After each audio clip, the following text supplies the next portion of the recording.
के पर्यो खोइ असिना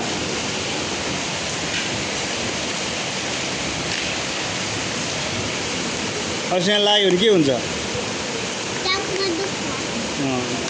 त्यही भएर भित्र जानुपर्छ हस्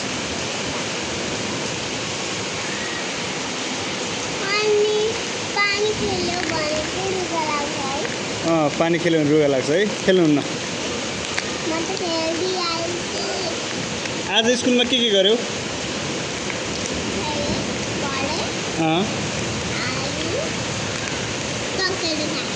चकलेट कसले दिनुभयो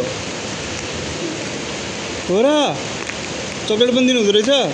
अनि तिमीलाई यो पपकर्न कसले दिएको नि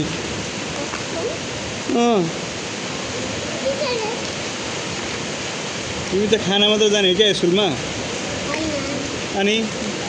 अरू के गर्ने त